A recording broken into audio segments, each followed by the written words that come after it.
Assalamualaikum warahmatullahi wabarakatuh. Perkenalkan, nama saya Rizky Maulana Syafi'i. Di sini saya akan menjelaskan logika dalam tulisan akademik.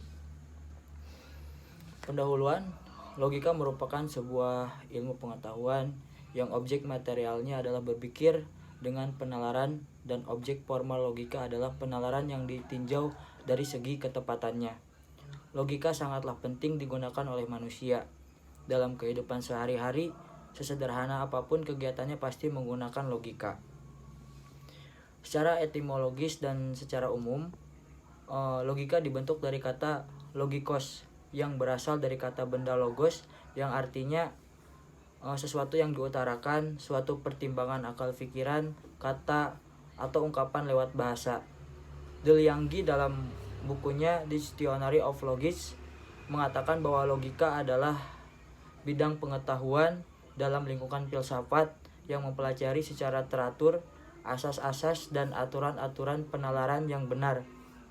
Secara umum, logika adalah cabang filsafat yang bersifat praktis, berpangkal pada penalaran, sekaligus sebagai dasar filsafat dan sebagai sarana ilmu.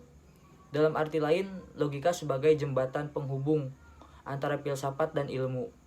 Secara terminologis, logika didefinisikan sebagai teori penyimpulan yang sah sesuai dengan pertimbangan akal dan runtut sehingga dapat ditelusuri kembali untuk tuntutan kebenaran kesesuaian dengan isi.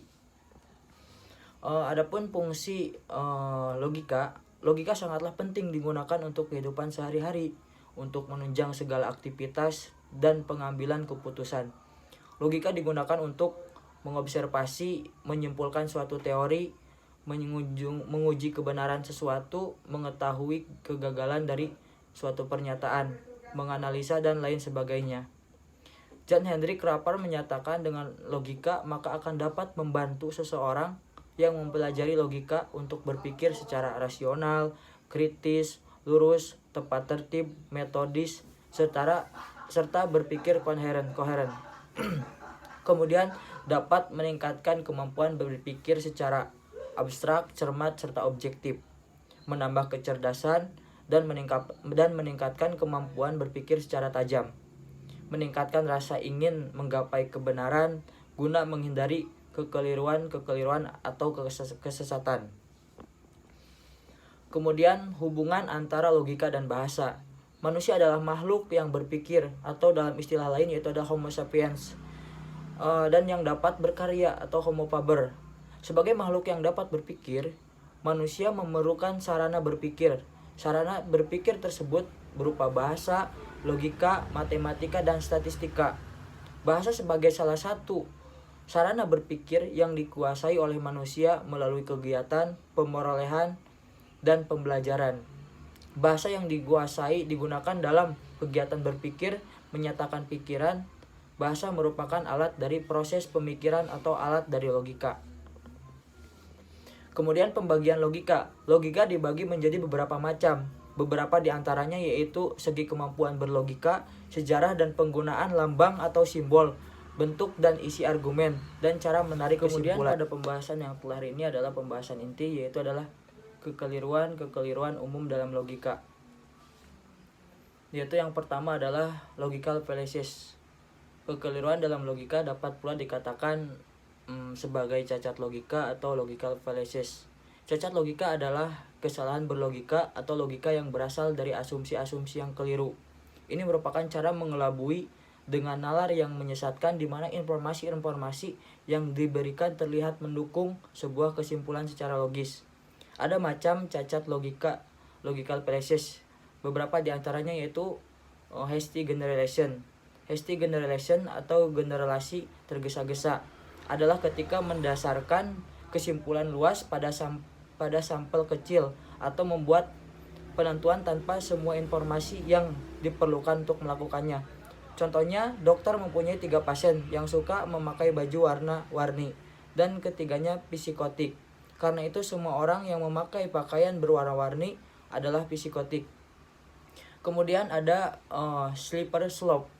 Dalam kesesatan berpikir ini, seseorang memiliki kecenderungan berasumsi sebab akibat yang salah padahal tidak ada penalaran yang masuk akal di antara keduanya.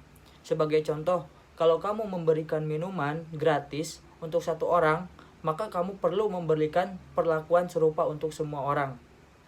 Kemudian yang keempat yaitu adalah simplikasi hitam putih.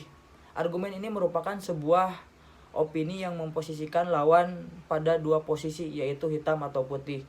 Apabila tidak memilih putih, maka otomatis ia hitam, dan begitu pula sebaliknya.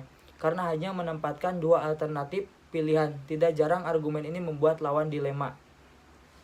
Kemudian yang kelima yaitu ada argumen berputar-putar. Dapat disebut juga dengan fallacy of circular argument. Kekeliruan berpikir karena menggunakan argumen yang berputar-putar, di mana menarik kesimpulan dari satu premis, kemudian kesimpulan tersebut dijadikan sebagai premis dan premis semula dijadikan kesimpulan bagi argumen berikutnya. Contohnya, kemiskinan di negeri ini disebabkan karena rendahnya tingkat pendidikan rakyat. Mengapa tingkat pendidikan rakyat di negeri ini rendah? Karena rakyat di negeri ini dalam keadaan miskin. Kemudian yang keenam yaitu ada ecological fallacies, yaitu kekeliruan ekologis adalah ketika kesimpulan tentang sifat individu tertentu hanya didasarkan pada statistik agregat yang dikumpulkan untuk statistik agregat individu tersebut berada. Contohnya, lebih dari 60% dokter keluarga adalah wanita. Isabel adalah seorang dokter wanita, dia akan menjadi dokter keluarganya. Kemudian yang kedelapan yaitu adalah fallacy of inconsistency. Kekeliruan karena tak konsisten adalah kekeliruan berpikir karena terjadi pertentangan atau tidak konsisten antara satu pertanyaan dengan pertanyaan yang diakui sebelumnya. Contohnya adalah anggaran dasar organisasi kita sudah sempurna. Kita perlu melengkapi beberapa pasal agar terlihat sempurna. Kemudian yang terakhir yaitu adalah ada fallacy of forced hypothesis. Kekeliruan karena memaksakan praduga adalah kekeliruan berpikir karena menetapkan kebenaran suatu dugaan yang tidak terbukti kebenarannya. Contoh, tadi malam Parman melakukan percobaan bunuh diri. Pasti itu disebabkan karena ia diputuskan oleh kekasihnya beberapa hari yang lalu. Saya sangat yakin karena saya melihat sendiri bagaimana pertengkaran hebat itu terjadi. Saya tidak percaya bahwa Tuhan itu ada, karena saya yakin bahwa jika Tuhan ada, maka pastilah Tuhan akan menampakkan dirinya kepada manusia. Lagi pula jika benar ada Tuhan, kenapa Tuhan harus bersembunyi dari makhluknya? Kemudian yang terakhir yaitu adalah fallacy of begging the question. Kekeliruan karena mengundang permasalahan adalah kekeliruan berpikir karena mengambil konklusi dan premis yang sebenarnya harus dibuktikan dahulu kebenarannya. Fallacy of begging the question adalah ketika memberikan apa-apa dasarnya adalah kesimpulan dari argumen sebagai premis. Contohnya, Pak Hanifah adalah penulis yang handal dan potensial karena semua tulisan-tulisannya sangat berkualitas dan bisa dipahami oleh semua lapisan masyarakat. Demikian adanya, demikian baiknya. Saya Rizky Maulana Syafi'i. Billahi taufiq wal hidayah. Wassalamualaikum warahmatullahi wabarakatuh.